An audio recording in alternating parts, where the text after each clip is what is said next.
Hallelujah, hallelujah. आइए प्रिय, इस समय हम परमेश्वर के वचन में मनन करने से पहले प्रार्थना करेंगे। सर्वशक्तिमान परमेश्वर यहोवा, आपको धन्यवाद देते हैं ईश्वर राजा इस समय के लिए जो आपने हमें दिया। परमेश्वर यहोवा, आज के दिन जब हम पतरस के जीवन के लिए प्रभु जी याद करते हैं, उनके बलिदान को याद करते हैं, प्रभु जी आप अगुवाई हमें दीजिए प्रभु। हम दीजिए खुदावंद कि आपका प्रत्येक वचन हमारे हृदय की जमीन पर बीज बनकर बोला जाए, 30 गुना 60 गुना 100 गुना कर जाए। आए के समय को आपके हाथों में सौंपते हैं। छोटी सी विनती हमारे मुक्तिदाता प्रभु यीशु मसीह के नाम से मांगते हैं, सुनिए और उसे बड़ी दया से कहें दीजिए, आमीन।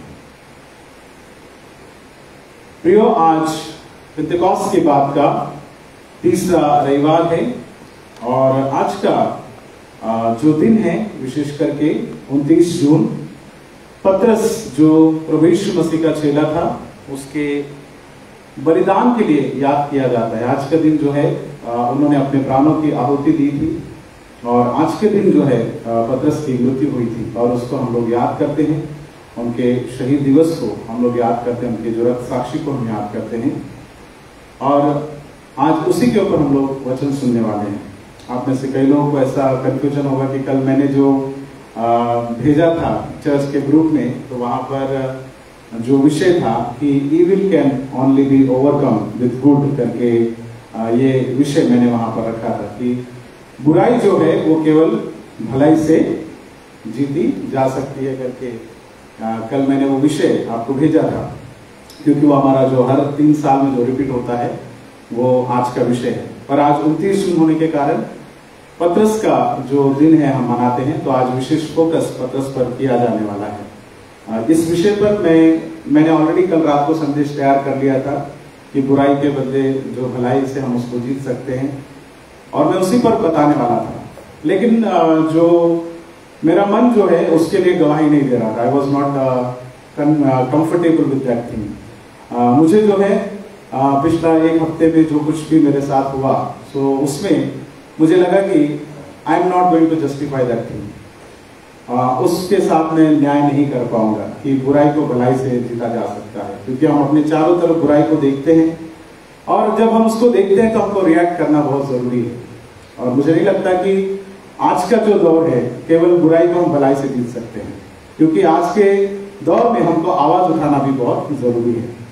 तो इससे मैं कंफर्टेबल नहीं था उस टीम से, तो मैंने आज सुबह बैठकर, आज थोड़ा सा मैं देरी से भी आया, बट सुबह मैंने जो है फिर जो थीम पतरस का है उसके ऊपर जो है मैंने वचन तैयार किया और उसको मैं आज शेयर करने वाला हूं, जो कि आज का विषय भी है CNI के अलमनिक के हिसाब से। तो हम लोग उसके ऊपर हम मनन करेंगे। 3 शास्त्र पाठों को हमने सुना है।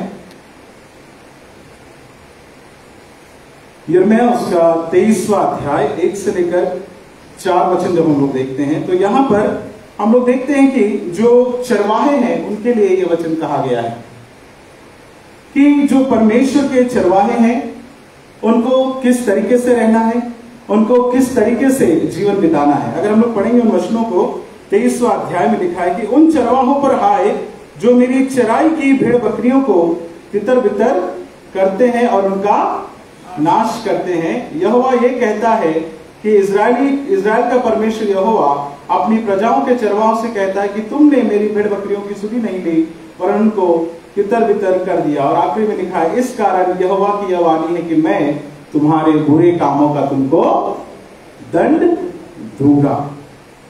अगर हम परमेश्वर के सेवक होने के नाते, चरवाहे होने के नाते अगर सही काम हम नहीं करते हैं जो परमेश्वर के योग्य हो, तो परमेश्वर चरवाहों को भी दंड देने की बात यहां पर करता है करके परमेश्वर का वचन प्रियो हमको यहां पर सिखाता है।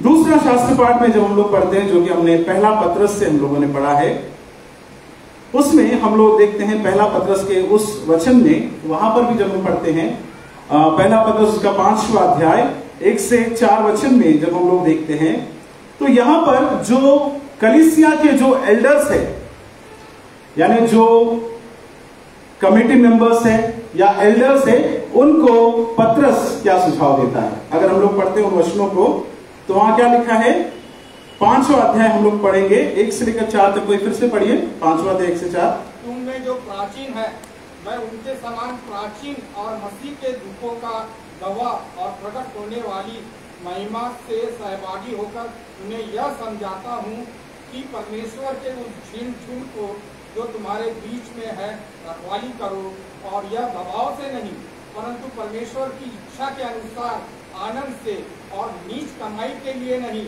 पर मन लगाकर। जो लोग तुम्हें सौंपे गए हैं उन पर अधिकार न जताओ, वरन झूठ के लिए आदर्श बनो।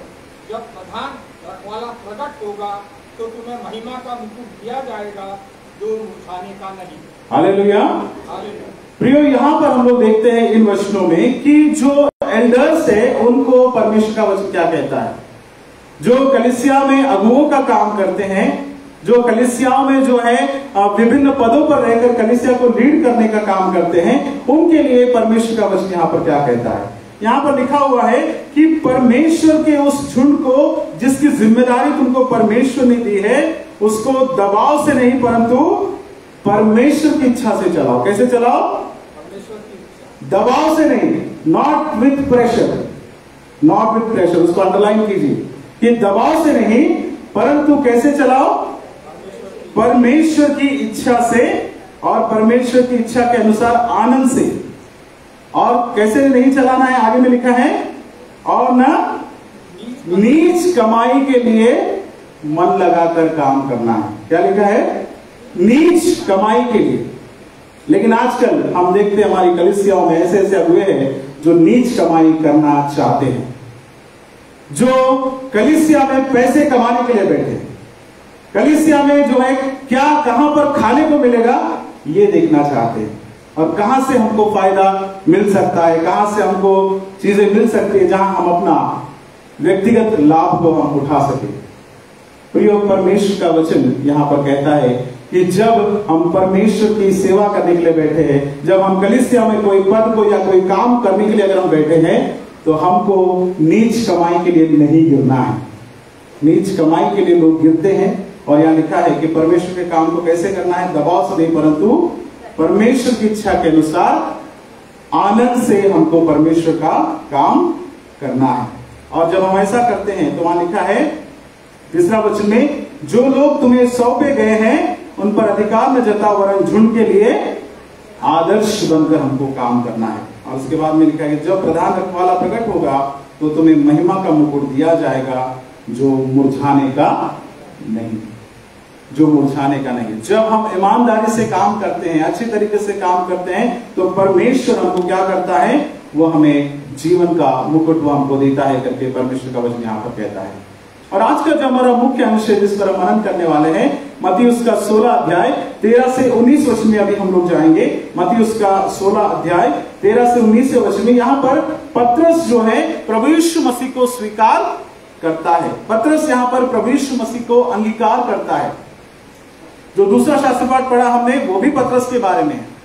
पतरस का जो लाइफ हम लोग देखते हैं तो पतरस के बारे में हम एक बात विशेष करके गौर कर सकते हैं। पूरे गॉस्पेल्स में जब हम देखते हैं तो पतरस कोई भी प्रश्न जब भी प्रभु यीशु मसीह पूछता तो सबसे पहले कौन जवाब देता था? पतरस, है ना। और वो तुरंत जवाब देता था, वो आगे पीछे नहीं सोचता था। जो उसके मन में आता था इंस्टेंट रिएक्ट वो करता था। जब प्रभु यीशु मसीह को पकड़वाया गया तो भी उसका इंस्टेंट रिएक्शन हम लोग देखते हैं। क्या करता है? वो तलवार निकालता है और सीधा जो मलखुस है उसके कान को वो काट देता है। जब प्रभु यीशु मसीह को पकड़ने के बाद में जब उसको वहां पर ट्रायल के लिए ले जाया जाता है, वहां पर भी जब वो लोगों के बीच में होता है, लोग उससे प्रश्न पूछते हैं कि क्या तुम मसीह के साथ में नहीं था? तुरंत वो रिएक्ट करता है। और हर जगह पर जहां जहां पर पतरस का वर्णन किया गया है, अगर प्रभु कोई प्रश्न पूछता, अगर कोई प्रभु कोई डिस्कशन में उसको इन्वॉल्व करता तो सबसे पहला जवाब पतरस का ही आता था। यहां पर जो आज का हमारा अंश है, मुख्य अंश जो है, उसमें भी हम लोग देखते हैं कि प्रभु यीशु मसीह कैसरी फिलिप्पी करके जगह पर वहां पर गए। इसको हम लोग देखते हैं, कैसरिया फिलिप्पी के प्रदेश में वहां पर आए और वहां पर अपने चेलों के साथ में वो आए और चेलों से वो एक प्रश्न पूछते हैं। क्या प्रश्न पूछते हैं? कि लोग मनुष्य के पुत्र को क्या कहते हैं? लोग मनुष्य के पुत्र को क्या कहते हैं? This is a scene of great discovery. प्रभु यीशु मसीह यहां पर जानना चाहते हैं कि लोग उनके बारे में क्या सोचते हैं। प्रियो, हम अपने बारे में क्या सोचते हैं ये ज्यादा इंपॉर्टेंट नहीं है।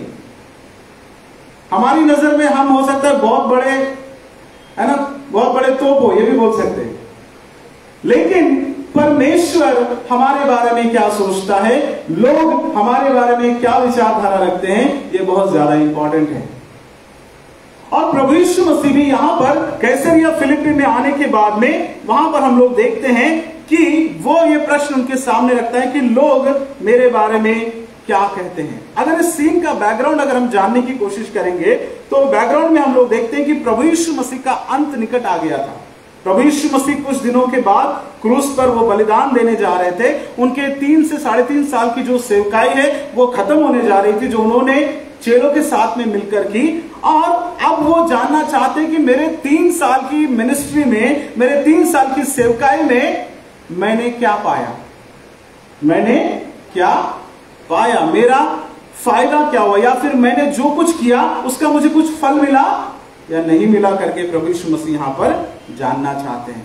प्रभु यीशु मसीह को अपने चेलों से बहुत सारी बातें उनसे कहनी थी, बहुत सारी बातों का उनसे चर्चा या वर्णन करना चाहते, इसलिए वो उनको दूर लेकर गए कैसरिया फिलिप्पी, जहां पर भीड़ नहीं है। कैसरिया फिलिप्पी के बारे में आगे बताऊंगा कि ये वो प्रदेश था जहां पर यहूदी लोग नहीं रहते थे। यहाँ पर जो नॉन यहूदी जो लोग हैं वो लोग वहां पर रहते थे। तो जो भीड़ प्रभु यीशु मसीह के ऊपर गिरती थी, यहां पर आने का चांस कम था, यहां पर लोग कम थे। तो वहां पर प्रभु यीशु मसीह उनको लेकर जाते हैं और उनको ये सवाल पूछते हैं, क्योंकि प्रभु यीशु मसीह के पास समय कम था, उनके दिन गिने हुए थे। उनको मालूम था कि आने वाले समय में जो है उनको क्रूस पर चढ़ाया जाएगा। उनकी वो समस्या थी कि अब मेरे बारे में लोग क्या कहते हैं। और प्रभु यीशु मसीह ये जानना चाहते कि क्या सचमुच में लोग मुझे पहचान पाए, जिस काम के लिए मुझे परमेश्वर ने भेजा, क्या मैं सचमुच में वो कर पाया, क्या लोगों ने मुझे सही तरीके से पहचाना, मैं कौन हूं या मैं क्या हूं, क्या लोगों ने मेरे बारे में जाना है। और जितनी मेहनत मैंने किया परमेश्वर के राज्य को लाने के लिए, क्या कहीं ना कहीं वो सफल हुई या नहीं करके यहाँ पर जो है प्रभु यीशु मसीह यहाँ पर कहना चाहते हैं या वो पूछना चाहते कि मैं जिस तरीके से मैं इन्वॉल्व हुआ हूं और जिस तरीके से मैंने काम किया है, तो क्या लोग मुझे पहचान पाए। और यहां पर उस सत्य को वो पहचान पाए या नहीं, ये जानने के लिए प्रभु यीशु मसीह ने जो है ये प्रश्न को पूछा करके हम लोग देखते हैं। जब हम लोग इस जगह की बात करते हैं कैसरिया फिलिप्पी, जहां पे प्रभु यीशु मसीह ये बात कर रहे थे, तो वहां पर उस एरिया में बहुत बड़ा बाल देवता का मंदिर था और उस जगह पर बहुत सारे करीबन 14 मंदिर वहां पर थे। केवल बाल देवता का मंदिर है, उसके अलावा जो है उस नगर में वहां पर जो है कैसर, जो कि रोम का राजा था, उसके लिए भी एक बहुत बड़ा मंदिर, मार्बल का मंदिर वहां पर बनाया गया था और उसको हेरोद राजा ने बनाया था और वो दूर से दिखाई देता था। उसके बाद उसको और ब्यूटीफाई किया गया और हेरोद राजा का जो बेटा है फिलिप करके जो राजा था, उसने उसको और अच्छा और बड़ा बनाया ताकि उससे कैसर राजा खुश हो। और उसने उस जगह का नाम बदलकर, उसका नाम पहले पनियास करके जगह था, उस जगह का नाम बदलकर उसको कैसरिया फिलिप्पी करके रखा। कैसरिया मतलब कैसर को मान देना और फिलिप मतलब खुद का भी नाम उसने वहां पर जोड़कर लगाया और उसको कैसरिया फिलिप्पी। और यहां पर ये जो मंदिर था दूर से दिखाई देता था, कितने ही दूर से क्यों ना देखो, वो मार्बल चमकता हुआ वो दिखाई देता था। तो ऐसे भव्य परिस्थिति में जहां पर चारों ओर मूर्ति पूजा हो रही है और चारों ओर जो है इस तरीके के जो इंसान की पूजा जहां पर हो रही है, आजकल लोग इंसानों को बहुत ज्यादा पूजने की कोशिश करते हैं, बटरिंग लगाने की कोशिश करते हैं कि इंसानों को फुला देते हैं हम लोग कई बार। और यहां पर भी कैसर नाम के इंसान को फुलाने के लिए एक बड़ा मंदिर, उसको खुश करने के लिए एक बहुत बड़ा मंदिर बनाया गया और मार्बल का बड़ा स्टोन वहां पर जो है लगाया गया करके हम लोग वहां पर देखते हैं। और ऐसे बैकग्राउंड में प्रभु यीशु मसीह जो एक गरीब परिवार से आता था, प्रभु यीशु मसीह जो एक बढ़ई का पुत्र था, प्रभु यीशु मसीह जिसके चारों ओर सामान्य 12 लोग थे जो मछुआरे थे या कोई ऐसा छोटा मोटा काम करते थे, उनसे प्रभु यीशु मसीह यहाँ पर यह प्रश्न पूछता है कि लोग मेरे बारे में क्या कहते हैं। क्योंकि लोग कैसर को जानते थे, लोग हेरोद राजा को जानते थे, लेकिन अब प्रभु यीशु मसीह उस परिस्थिति में, उस संदर्भ में ये कहता है कि लोग मेरे बारे में क्या कहते हैं। क्योंकि ये वो समय था जब प्रभु यीशु मसीह के लिए प्लॉटिंग की जा रही थी, प्लानिंग की जा रही थी, उनको मार डाला जाए, उनको पकड़वाया जाए, उनको सताया जाए। और ऐसे समय में प्रभु यीशु मसीह वहां पर अकेले खड़े होते हैं। इन पूरे विरोध के समय में प्रभु यीशु मसीह अकेले खड़े होते हैं और प्रभु यीशु मसीह का प्रश्न ये कहता है कि लोग मेरे बारे में क्या कहते हैं। और उनका एक्सपेक्टेशन क्या था आंसर का? उनका एक्सपेक्टेशन था कि लोग ये जवाब दे कि मैं परमेश्वर का पुत्र हूं, लोग मुझे पहचाने कि मैं परमेश्वर का पुत्र हूं। लेकिन हुआ क्या? जब प्रभु यीशु मसीह ने यह प्रश्न पूछा तो वहां पर जवाब क्या आया? 14 वचन पढ़ेंगे, 14 पे पढ़िए। उन्होंने कुछ तो यूहन्ना बपतिस्मा देने वाला कहते हैं और कुछ एलिया और कुछ यिर्मयाह या भविष्यवक्ताओं में से कोई एक कहते हैं। हाँ, प्रभु यीशु मसीह ने उनको जो प्रश्न पूछा तो उसमें उन्होंने पूछा कि लोग मेरे बारे में क्या कहते हैं। डायरेक्ट प्रभु यीशु मसीह ने यह नहीं पूछा कि तुम मेरे बारे में क्या सोचते हो। प्रभु यीशु मसीह ने उनको यह प्रश्न पूछा कि लोग मेरे बारे में क्या कहते हैं, लोगों का ओपिनियन क्या है। लोगों का ओपिनियन जानना भी बहुत जरूरी है। कई बार हमको लगता है कि जो मैंने बोल दिया वो पत्थर की लकीर है। कई बार लोगों को लगता है कि मैं जो बोला वही होना चाहिए, लेकिन परमेश्वर का वचन यहां कहता है, खुद प्रभु यीशु मसीह जानना चाहते थे कि लोग मेरे बारे में क्या कहते हैं, लोगों की मेरे बारे में राय क्या है। और उन्होंने वो प्रश्न जब पूछा तो उन्होंने लोगों के विचार क्या है प्रभु यीशु मसीह के बारे में वो जवाब दिया। पहला जो आंसर आया, उन्होंने क्या आंसर उनको मिला? पहला कि लोग तुम्हें क्या कहते हैं? यूहन्ना बपतिस्मादाता करके कहते हैं। कुछ लोगों को लगता था कि प्रभु यीशु मसीह यूहन्ना बपतिस्मादाता है। किसी ने कहा कि तू एलिया है और किसी ने कहा कि तू यिर्मयाह है। तो ये तीन बातें जो है प्रभु यीशु मसीह के बारे में बताई गई कि कोई कहता है कि तू यूहन्ना बपतिस्मादाता है, कोई कहता है कि तू यिर्मयाह है, कोई कहता है कि तू एलिया है। प्रभु यीशु मसीह को वो जवाब नहीं मिला जो वो चाहता था। उसने जब पूछा कि लोग मेरे बारे में क्या कहते हैं, लोग तो वो लोग हैं जो थोड़ी देर के लिए आते हैं, थोड़ी देर के लिए चले जाते हैं, लेकिन तुम तो मेरे साथ में ज्यादा रहते हो, तुम 3.5 साल से मेरे साथ में थे। फिर उसके बाद प्रभु यीशु मसीह वहां पर उनसे वो प्रश्न पूछते हैं कि ठीक है, लोगों का वर्डिक्ट ये है कि लोग मुझे एलिया कहते हैं, लोग मुझे जॉन द बैप्टिस्ट कहते हैं, लोग मुझे यिर्मयाह कहते हैं। लेकिन फिर दूसरा प्रश्न प्रभु पूछते हैं। आगे के वचन पढ़ते हैं, 15 वचन पढ़िए। उसने उनसे कहा परंतु तुम मुझे क्या कहते हो? परंतु तुम मुझे क्या कहते हो। अभी तक तो वो लोगों का ओपिनियन पूछ रहा था, अब यहां पर वो पूछता है कि तुम मुझे क्या कहते हो, या तुम मेरे बारे में क्या सोचते हो। What do you think about me. कोई अगर आपसे आमने सामने ये प्रश्न पूछेगा कि तुम मेरे बारे में क्या सोचते हो, तो आप बता सकते हैं क्या बताएंगे आप? सडनली अगर कोई आपसे आके पूछे कि तुम मेरे बारे में क्या सोचते हो, हाँ? Good preacher. और मैं मेरे बारे में नहीं पूछ रहा हूं, मैं मेरे बारे में आप मेरे सामने कुछ बोल सकते, मेरे पीछे कुछ बोल सकते, आई नो दैट।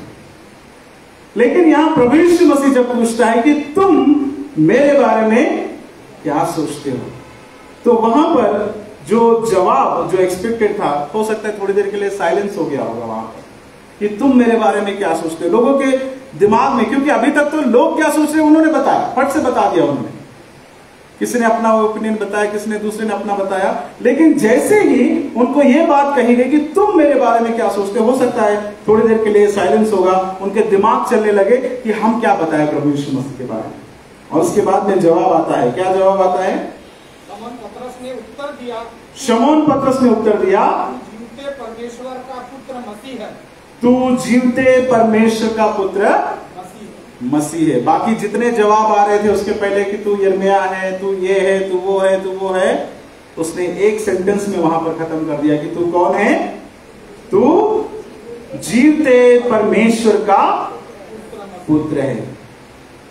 वो लोग इतने डर गए थे जब प्रभु ने पूछा तुम क्या सोचते हो मेरे बारे में, तो वहां पर they were afraid to express in words, वो शब्दों में बयान नहीं कर सकते थे। और वहां पर पतरस एक बहुत बड़ा डिस्कवरी करता है, बहुत बड़ी खोज करता है और वो जवाब देता है कि तू जीवते परमेश्वर का पुत्र है।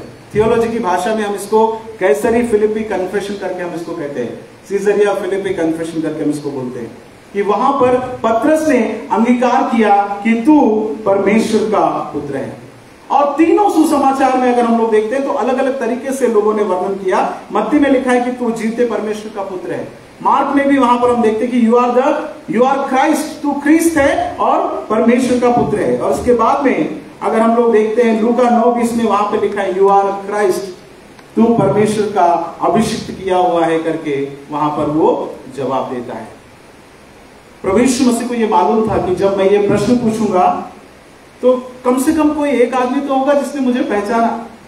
प्रभु यीशु मसीह एक्सपेक्ट कर रहा था कि मेरे 3.5 साल की सेवकाई जो मैंने लोगों के बीच में की, क्या उसका कुछ फल मिला या नहीं मिला। ये 12 लोग को मैं साथ में लेके घूम रहा हूं, क्या 12 लोगों में से एक का जीवन तो भी मैं बदल पाया कि नहीं बदल पाया। कई बार हम सेवकों को भी ये आशा होती है कि हम जो मिनिस्ट्री करते हैं, चर्चेस में जा जाके जो बातें करते हैं, जो प्रचार करते हैं, जो लोगों को रिवाइव करने की कोशिश करते हैं, हम भी देखना चाहते हैं कि फल मिले, निष्फल ना हो। और कई बार फल मिलते हैं, कई बार फल नहीं मिलते। जब फल नहीं मिलते तो हमको निराशा होती है। यहां पर प्रभु यीशु मसीह भी एक आशा से उनसे प्रश्न पूछता है कि तुम मेरे बारे में क्या सोचते हो। और उसको मालूम था कि 12 के 12 ये जवाब नहीं दे पाएंगे, लेकिन कम से कम 1 या 2 तो बोलेंगे, 1 या 2 तो मेरे बारे में सच्चाई को पहचानेंगे कि मैं क्या चाहता हूं। और प्रभु यीशु मसीह को वो जवाब पतरस से मिला और पतरस ने कहा कि तू परमेश्वर का बेटा है, you are the son of living God, तू मसीहा है, तू अनॉइंटेड वन है जिसे अभिषिक्त किया गया करके यहां पर पतरस इस कन्फेशन को करता है। प्रिय, आज का विषय हम पतरस के बारे में देख रहे हैं कि पतरस के उस विश्वास के द्वारा कलीसिया की स्थापना की गई। पतरस को मारा गया और उसने अपने प्राण को बलिदान किया करके हम लोग देखते हैं। पतरस ही पहला व्यक्ति था जिसने प्रभु यीशु मसीह को सही तरीके से पहचाना। वो कहता है कि तू जीवते परमेश्वर का पुत्र है। प्रभु यीशु मसीह यहां एक्सपेक्ट कर रहे कि कोई तो होगा जो मेरे काम को सराहेगा, कोई तो होगा जो मेरे काम को आगे बढ़ाएगा। और पतरस के इस वर्णन से कि तू परमेश्वर का पुत्र है, 2 बातें हम लोग सीख सकते हैं। पहली बात ये हम सीख सकते हैं कि पतरस ने जो बातें कही वो जो मानवीय विचार को प्रकट करने के लिए बहुत कम शब्द है उसके, यानी मनुष्य जो है अपने विचारों को शब्दों में बयान नहीं कर सकता। ही इज इनएडिक्वेट, वो इस कारण वो सक्षम नहीं है कि कैसे प्रभु यीशु मसीह का वर्णन करे। उसको मालूम है कि वो परमेश्वर का पुत्र है। इसके पहले तो लोगों ने क्या किया कि तू यिर्मयाह है, तू ये है, तू वो है, यानी जो पहले इंसान होकर गए उन्हीं से कंपेयर किया। लेकिन यहां पर थोड़ा सा एक पद आगे बढ़कर जो है पतरस कहता है कि तू एलिया भी नहीं है, तू यिर्मयाह भी नहीं है और तू यूहन्ना बपतिस्मदाता भी नहीं है। तू क्या है? तू उनसे बढ़कर है। जो हाईएस्ट पोजीशन पर मैं तुमको रख सकता हूं, मैं ये कह सकता हूं कि तू परमेश्वर का पुत्र है। You are the anointed one of God, तुझे परमेश्वर ने अभिषेक करके भेजा है।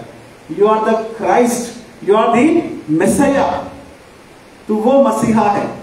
क्योंकि इसके पहले 400 साल तक पुराने नियम और नए नियम के बीच में 400 साल तक कोई भी प्रकाशन नहीं आया परमेश्वर का, कोई भी वचन लोगों तक नहीं पहुंचा, लोग अंधकार में थे। और तब प्रभु यीशु मसीह वहां पर आता है और प्रभु यीशु मसीह के द्वारा लोगों को सच्चाई पता चलती है।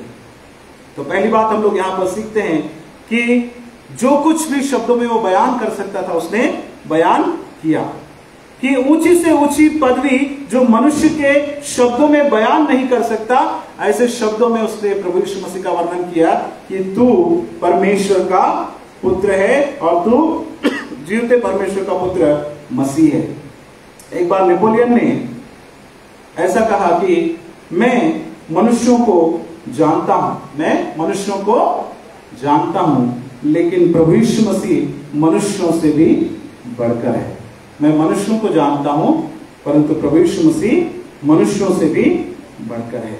और पतरस ने उस बात को पहचाना कि प्रभु यीशु मसीह जीवते परमेश्वर का पुत्र है।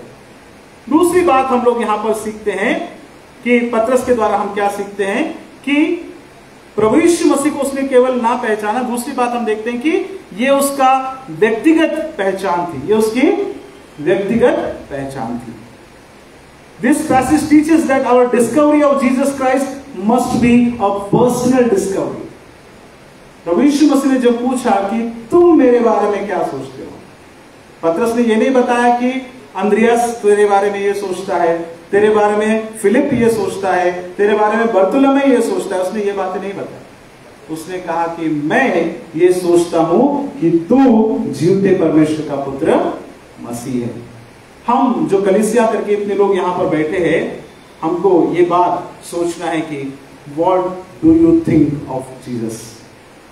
आप व्यक्तिगत रीति से प्रभु यीशु मसीह के बारे में क्या सोचते हो, ये ज्यादा इंपॉर्टेंट है।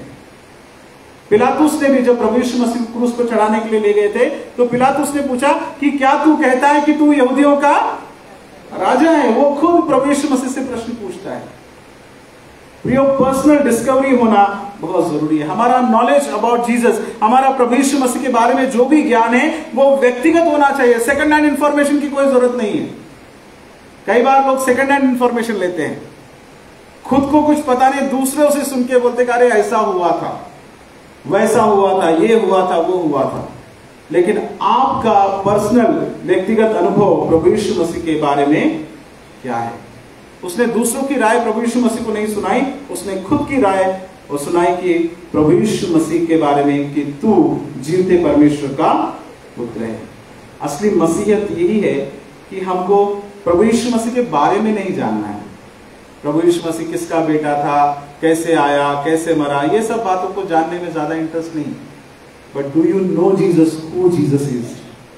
क्या आप प्रभु को जानते हैं कि वो क्या है, वो कौन है और उसके साथ आपका रिश्ता कैसा है? जब उससे पूछा गया कि क्या तू जानता है मैं कौन हूं, उसने कहा कि तू परमेश्वर का पुत्र है। You are the son of God. उस जीवते परमेश्वर का पुत्र, तू मसीहा है। और जब उसने इस बात को पहचाना तो उसको एक वादा प्रभु यीशु मसीह ने किया। आगे के वचन को पढ़ते हैं हम लोग, 17 वचन। यीशु ने उसको उत्तर दिया, यीशु ने उसको उत्तर दिया, हे शमौन, योना के पुत्र, तू धन्य है, तू धन्य है, क्योंकि मांस और लहू में नहीं, परंतु मेरे पिता ने जो स्वर्ग में है, परंतु मेरे पिता ने जो स्वर्ग में है, यह बात तुझ पर प्रकट की है, यह बात तुझ पर प्रकट की है। और मैं भी तुझसे कहता हूँ, और मैं भी तुझसे कहता हूँ तू पतरस है, कि तू पतरस है, और मैं इस पत्थर पर अपनी कलीसिया और मैं इस पत्थर पर अपनी कलीसिया बनाऊंगा, और अधोलोक के फाटक उस पर प्रबल न होंगे, और अधोलोक के फाटक उस पर प्रबल न होंगे। उसके बाद में यहाँ पर एक वादा परमेश्वर का आता है, प्रभु यीशु मसीह का आता है कि तूने सही पहचाना। जो आंसर मैं चाहता था तूने वही आंसर तूने दिया, और ये जो आंसर तूने दिया ये तेरे दिमाग की सोच नहीं है, क्योंकि परमेश्वर ने तुझ पर प्रकट किया है इस बात को। वहां लिखा है कि मांस और लहू से नहीं, परंतु मेरे पिता ने जो स्वर्ग में है उसने ये बात तुझ पर प्रकट की है। अगर कोई प्रभु यीशु मसीह के बारे में कहता है तो ये उसके अपना पर्सनल सोच होनी चाहिए। कई बार हम अपनी सोच को लोगों पर थोपना चाहते हैं, अपनी राय को लोगों के ऊपर थोपना चाहते हैं कि तुमको ऐसे ही करना है, तुमको ऐसे ही चलना है, तुमको ऐसे ही सोचना है। हम जो समाज में जी रहे हैं, हम लोगों को क्या करते हैं, उनको ऐसा तैयार करते हैं कि तुम्हारी सोच इतना ही रखना है, बॉक्स में ही रहना है तुमको, उसके बाद नहीं सोचना है, आउट ऑफ द बॉक्स तुमको नहीं सोचना है। हमारा समाज लोगों को ऐसे कंडीशन करता है लोगों को कि जो हम बोल रहे हैं वही सोचना है। पिछले दिनों में मैं कहीं पढ़ रहा था कि जो स्कूल्स होते हैं, हमारे जो स्कूल्स होते हैं, वो क्यों जो है कई बार 9 बजे से लेकर 3 या 4 बजे तक होते हैं, या फिर 8 बजे से लेकर जो है 2 बजे तक या 3 बजे तक होते हैं। क्या कारण है उसके पीछे टाइमिंग का? क्या कारण बता सकते जो स्कूल में काम कर रहे हैं या स्कूल के लोग? किस लिए वो टाइमिंग होते हैं?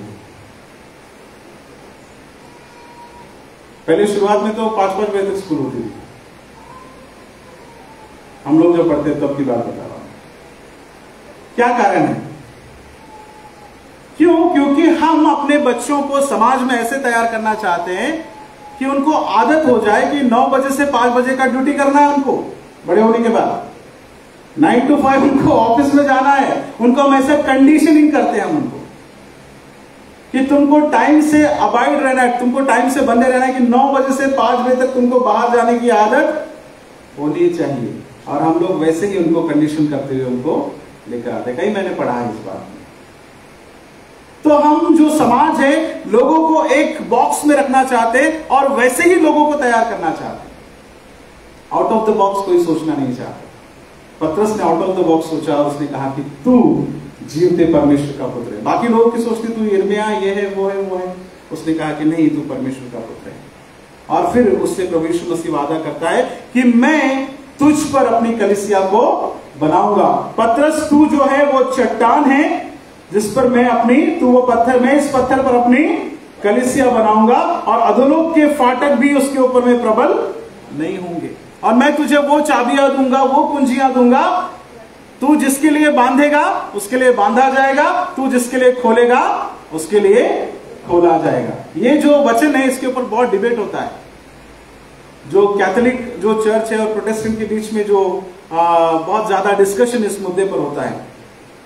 कैथोलिक की ये सोच है या उनका जो विचारधारा है उसमें यह है कि जो पतरस है उसको प्रभु यीशु मसीह ने सच में चाबियां दी थी, स्वर्ग की चाबियां, कि अगर वो खोलेगा, यानी वो अब जब हम मर जाएंगे और वहां जाएंगे स्वर्ग में तो ताला वहां रहेगा और उस ताले की चाबी किसके पास है? पतरस के पास है। अगर पतरस खोलेगा तो ही हम एंटर कर पाएंगे, नहीं तो हम नहीं कर पाएंगे। और यही विचारधारा से जो पहला जो पोप है या पहला जो फाउंडेशन जो हुआ, पहला उनका जो पोप वो पतरस को कंसिडर करते हैं कि पतरस जो है पहला पोप है। उसके बाद में जो लोग वहां पर आए करके, प्रोटेस्टेंट विचारधारा थोड़ी सी अलग सी है। लेकिन इसका जो असली मीनिंग यहां पर क्या प्रभु यीशु मसीह कहना चाहता है? प्रभु यीशु मसीह ने कहा कि तू पतरस है। पतरस जो शब्द है वो ग्रीक भाषा से आता है पेट्रोस या पेट्रा, जिसका मतलब होता है चट्टान, जिसका मतलब होता है चट्टान। और किसी को चट्टान करके कहना, किसी को पत्थर करके कहना, ये उस समय में कॉम्प्लीमेंट था, क्योंकि चट्टान जो है वो मजबूती को दर्शाता है, चट्टान जो है एक परफेक्शन को दर्शाता है। और प्रभु यीशु मसीह ने कहा कि तू पतरस है। इसके 4 अलग अलग सोच लोगों की थी कि ये किसके बारे में कहा गया। तो एक जो परमेश्वर के जन अगस्टिन करके, उनका कहना है कि ये रॉक जो कहा प्रभु यीशु मसीह ने, वो पतरस को नहीं कहा, वो अपने आप को कह रहा था कि मैं इस चट्टान पर, इस पत्थर पर कलीसिया को बनाऊंगा। क्योंकि देखिए वो सेंटेंस में लिखा है कि तू पतरस है और मैं इस पत्थर पर अपनी कलीसिया बनाऊंगा। तो ये जो इस पत्थर पर ये रेफर कर रहा है प्रभु यीशु मसीह को करके सेंट ऑगस्टिन का कहना इस प्रकार से है।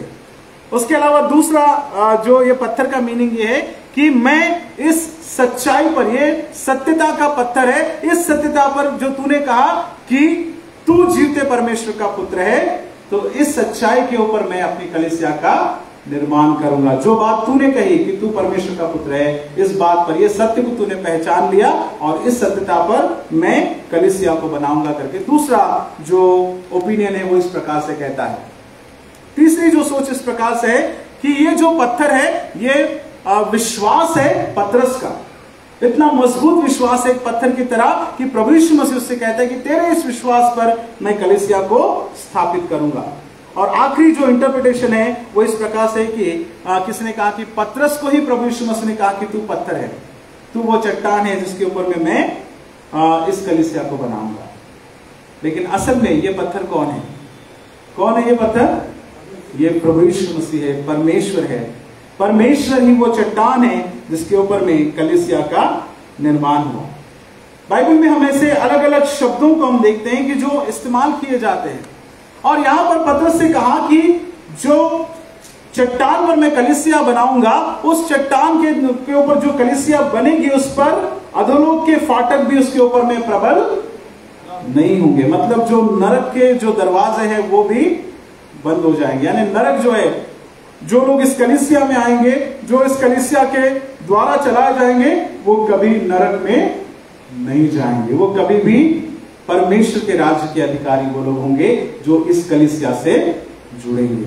वो उस अनंतकालीन सजा से बच जाएंगे करके प्रभु यीशु मसीह यहां पर कहना चाहता है प्रियो। और पतरस को वो जिम्मेदारी दी गई। पतरस को कहा गया कि मैं तुझे वो कुंजियां दूंगा, जो तू खोलेगा तो लोगों के लिए खोला जाएगा, और तू बांधेगा तो वो लोगों के लिए बांधा जाएगा। क्यों ऐसा कहा गया? क्योंकि पतरस वो पहला व्यक्ति था जिसने प्रभु यीशु मसीह को पूरी तरीके से पहचाना, जिसने डिस्कवरी किया। उसने कहा कि तू जीवते परमेश्वर का पुत्र है। और उसको चाबी देने का मतलब यह है कि तू पहला व्यक्ति है जो इस चर्च में आया, जिसकी मैंने शुरुआत की। You are the foundation stone. तू वो नींव का पत्थर है जिसके द्वारा शुरुआत हो रही है आज कलीसिया की, जो पहली कलीसिया शुरुआत हो रही है।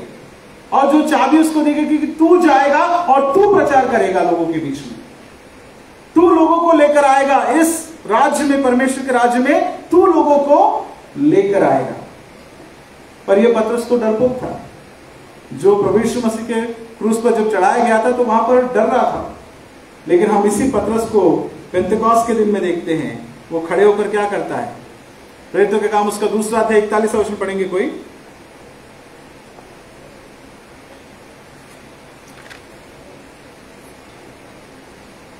प्रेरितों के काम दूसरा अध्याय 41 वचन कोई पढ़िए।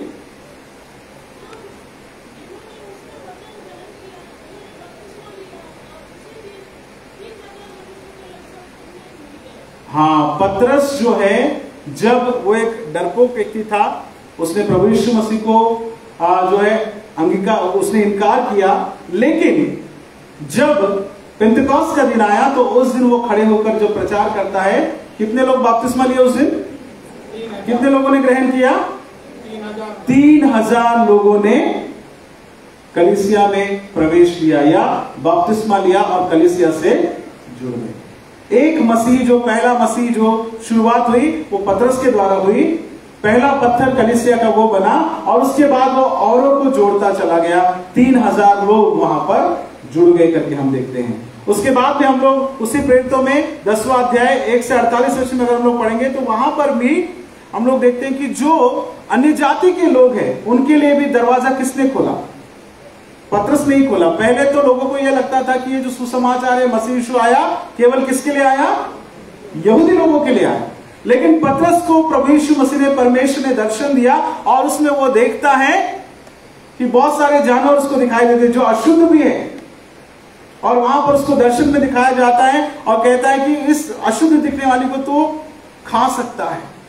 नए नियम में जो हम लोग देखते हैं तो दर्शन का मतलब ये कि अन्य जातियों के लिए भी ये रास्ता खुल गया है। और पतरस जो है वो अन्य जातियों के बीच में उसने सेवकाई की। वो भी गया लोगों के बीच में, जो उसको ये कंफ्यूजन था कि मैं केवल यहूदियों के बीच में जाऊंगा करके, और प्रभु यीशु मसीह उसके कंफ्यूजन को वहां पर दूर करते हैं। तो जो कुंजियां उसको दी गई थी उसने लोगों को उसमें जोड़ता चला गया, उस कलीसिया में लोगों को वो बढ़ाता चला गया। तो प्रभु यीशु मसीह ने जो वादा किया कि तू जिसको बांधेगा उसको मैं बांधूंगा, तेरे पास वो अधिकार दिया गया, तू जो प्रीच करेगा तेरे प्रीचिंग के द्वारा लोग कलीसिया से जुड़ते जाएंगे। और तू पहले जो चर्च को जो तू स्थापित करेगा उसमें भी बहुत सारी समस्याएं आ सकती है, बहुत सारी तकलीफें आ सकती है, और जिनको तू रोकेगा उनको मैं रोक दूंगा, जिनको तू बांधेगा उनको मैं बांध दूंगा। प्रभु यीशु मसीह ने पतरस को अपने उस कलीसिया का एक स्टीवर्ड बनाया, एक भंडारी बनाया, जो जिसके हाथों में भंडारीपन दिया गया, जिसके हाथों में चाबियां दी गई। प्रियो, आज हमने 3 शास्त्र पाठ जो पढ़े हैं। पहला शास्त्र पाठ जिसमें हमने देखा कि चरवाहों के लिए कहा गया है कि चरवाहे लोग अगर ईमानदारी से काम नहीं करेंगे तो परमेश्वर उनको नाश करेगा करके वहां लिखा है। दूसरा जो वचन हमने पढ़ा, पहला पत्रस 5वां अध्याय 1 से 4 में लिखा है कि जो कलीसिया के जो अगुवे हैं, जो लीडर्स हैं, जो कमिटीज में, अगर वो भी नीच कमाई के लिए अगर जाएंगे तो परमेश्वर उनको भी नाश करेगा। आज के दौर में हम लोगों को देखते हैं, चाहे परमेश्वर के सेवक हो, चाहे कलीसिया के लीडर्स हो, कई बार हम लोग नीच कमाई के पीछे हम जाते हैं। पतरस उसी बात का वार्निंग देता है। पतरस की साक्षी हम देखते हैं, एक समय में भले ही वो डरा हुआ व्यक्ति था वो, लेकिन यहां कहता है कि परमेश्वर की सेवा करना है तो दबाव से नहीं, आनंद से करो। एक बार फिर से पढ़ेंगे उस वचन को, पहला पतरस को हम लोग पढ़ेंगे। पहला पतरस 5वां अध्याय 1 से 4 वचन में हम लोग देखते हैं, तुम में जो प्राचीन है मैं उनके समान प्राचीन और मसीह के दुखों का गवाह और प्रकट होने वाली महिमा में सहभागी होकर उन्हें समझाता हूं कि परमेश्वर के उस झुंड को जो तुम्हारे बीच में है रखवाली करो, और यह कैसे दबाव से नहीं परंतु परमेश्वर की इच्छा से के अनुसार आनंद से, और नीच कमाई के लिए नहीं वरन मन लगाकर जो लोग तुम्हें सौंपे गए हैं उन पर अधिकार न जताओ, वरन झुंड के लिए आदर्श बनो। तब प्रधान रखवाला प्रकट होगा तो तुम्हें महिमा का मुकुट दिया जाएगा जो मुरझाने का नहीं। इसी प्रकार हे नवयुवकों, तुम भी प्राचीनों के अधीन रहो, वरन तुम सब एक दूसरे की सेवा के लिए दीनता से कमर बांधे रहो, क्योंकि परमेश्वर अभिमानियों का विरोध करता है परंतु दीनों पर अनुग्रह करता है। परमेश्वर क्या करता है? अभिमानियों का विरोध करता है परंतु दीनों पर अनुग्रह करता है। पतरस यहाँ पर हमको सिखाता है कि कैसे एक अच्छा स्टीवर्ड हमको बनना है, कैसे एक भंडारी अच्छा बनना है। जो चाबियां पतरस को दी गई थी उसने लोगों के लिए रास्ता उसके लिए खोला। प्रभु यीशु मसीह खुद एक हमारे सामने एक अच्छा जो लीडर या एक अच्छा अगुवों का उदाहरण करके प्रभु यीशु मसीह को देखते हैं। प्रभु यीशु मसीह जानना चाहता था लोगों की राय कि लोग मेरे बारे में क्या कहते हैं, तुम मेरे बारे में क्या कहते हो। प्रियो, आज हम जब पतरस को याद करते हैं, पतरस के उस बलिदान को हम याद करते हैं, तो पतरस से हम यही सीख सकते हैं कि हमारा जो अनुभव प्रभु यीशु मसीह का है वो व्यक्तिगत होना चाहिए। दूसरा क्या बोल रहा है जिससे कोई फायदा नहीं है।